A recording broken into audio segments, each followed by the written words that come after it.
everyone, I'm Allie with PotomacBeads. In this Better Beader episode, we are going to focus on the question that gets asked at the beginning of every single bead weaving project.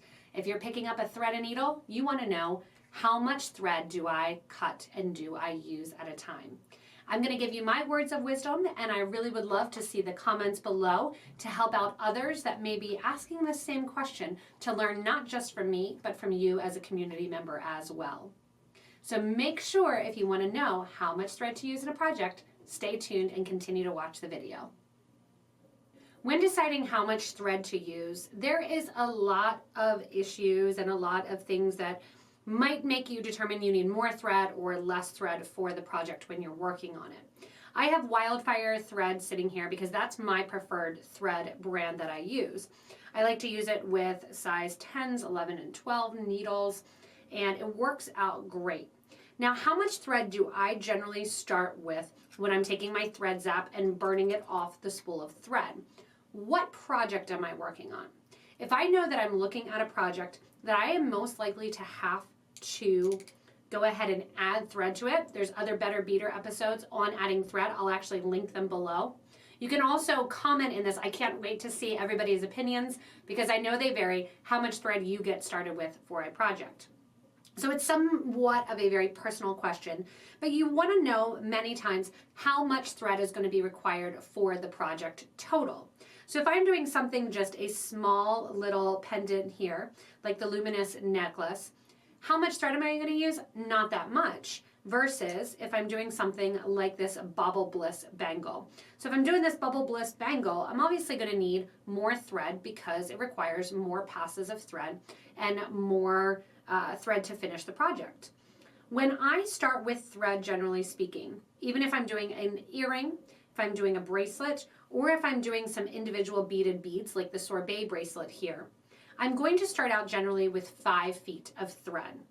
5 feet of thread is a little bit less than my wingspan. So I literally, when I'm getting ready to do thread, I hold up this spool of thread, open it up, take that spool protector off. Don't throw that away. You want to keep the spool protector. Take my thread and I literally do my wingspan. So I'm actually holding out the thread along my wingspan. I have the distance that it's going to be, and then I go in and I burn off the thread.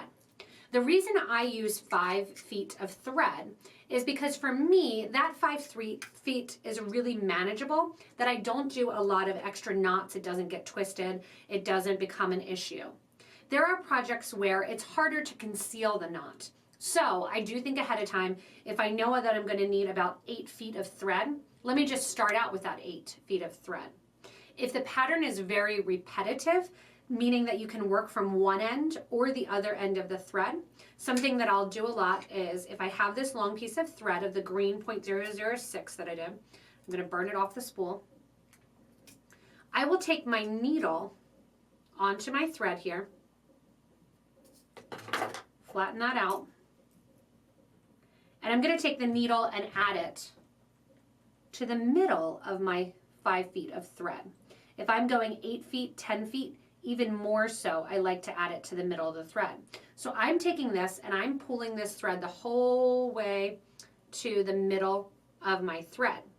Now you might say in your mind, okay, that's a super long tail. It is a super long tail, but I'm thinking of it that I'm working from one end to another. So you can put your stop bead right in the middle there and take your thread and needle the whole way to an end. So I'm thinking I'm just using that middle section and on. So my stop bead, I'll put 5 feet in if I have 10 feet and work with just 5 feet at a time. You may even want to, if you have a little cardstock or a business card, little piece of paper, roll it up, take your thread on the other side, and wrap it around a piece of paper. This is going to prevent that thread, if you're going from the halfway and on, little piece of painter's tape will hold it on there really, really nicely. I also do this when I do macrame. This now, if I'm working on a project like the paintbrush or the Bubble Bliss here, I can go in and I can work with it and then go back to the other side, put the needle on the other side, take all the thread off the cardstock, and my bracelet is here. So I already have that 10 feet of thread, but I'm only pulling through 5 feet of thread at the beginning rather than the whole 10 feet. If you have 500 stitches to do, and that saves you an extra 5 to 6 seconds, you're talking about an hour of different time amount that it's going to save you to only use half of your thread. I prefer to go ahead and knot the thread on rather than using half and having a really long piece.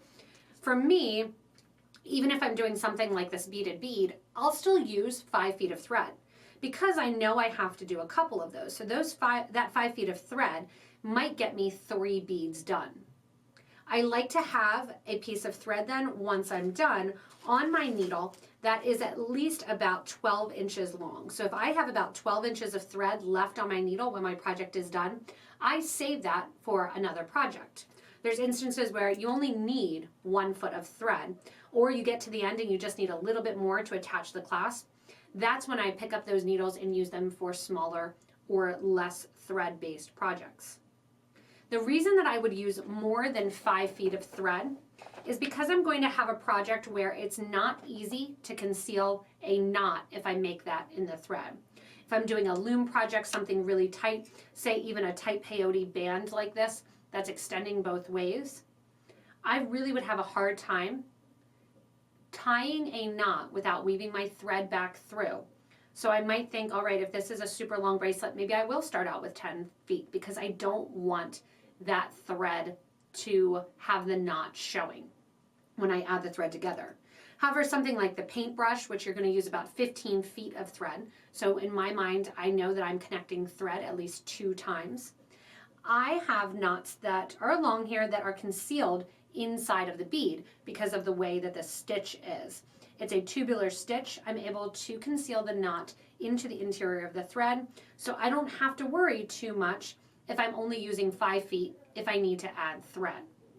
When doing most bead weaving projects, again, I'll start out with just 5 feet of thread, even if I'm doing a ring or a pendant and I know I need less, because then I'll keep that on for another time. Let's face it, the hardest thing generally that you saw me do is threading this needle. People also do not like that sometimes if they're tying the thread together, they feel that the integrity of the project is going to be in question, because when you're doing that knotting together of the thread, again, there's another Better Beader episode for that, you want to make sure that you're burning your thread edges down. If you do have a project that you require more than 5 feet that is really long and you only want to do that 5 feet, look at the video how you're weaving it back in so you don't have that knot if you're doing something that is tubular, long peyote, something that is on a loom, because you don't want to see those extra knots. So how much thread does a woodchuck chuck if a woodchuck could chuck wood, you know? How much thread do you actually pull for your different projects? That's going to be something that is personal to your liking. How much thread you like to pull through the project. How much you like to tie the knots on and add the thread together. How much you don't like to do that and that kills you. Do I want to thread a needle? Is that worse than doing another 5 foot sections and having to thread a second needle? If you're going longer than 5 feet, I would suggest starting in the middle of your thread. If you can for the project, work backwards then and you'll have that extra thread there. Or if you have lots of passes where you're doing something that goes above and beyond, like if you're creating, say, a right angle weave project and you know you're going to embellish. I could, if I want to, have that additional 5 feet of thread on the end of my project here ready to go. Once I'm done with this needle, I come back, put thread on the other needle, and I can continue in the project. So there's many projects where you might need more than that 5 feet, like this paintbrush, about 15 feet I think was used in this one. The bobble bracelet I would have had to add at least once to get about 10 feet. Anything in the tubular section, you're going to use more. Anything that's flat, generally you use less. Right angle weave projects, you use a lot of thread. So you want to keep that in mind as you're working with and as you're using the thread. Here I'm about a quarter of the way into my bracelet design of the Galilee, and I have, not that much thread left. So I know I'm going to need to add more.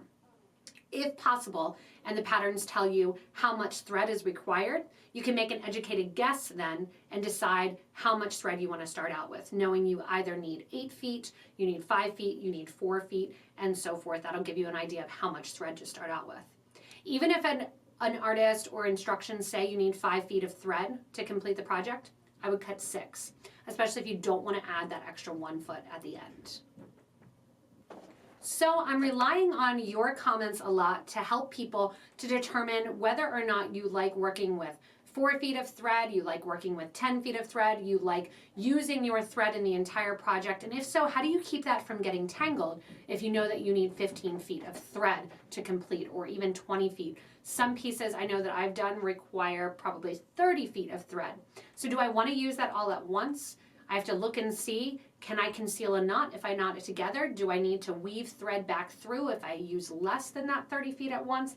And what's my cutoff for one piece of thread that I want to take the time and pull through the project? Because that's also going to slow me down. The more thread I have attached to my needle, even if I'm using the middle of the thread and just going half of it, the longer it's taking to pull that needle through each pass of your project. Again, those couple seconds each time really do add up for a project that's going to be a little bit more lengthy. That is something to think about.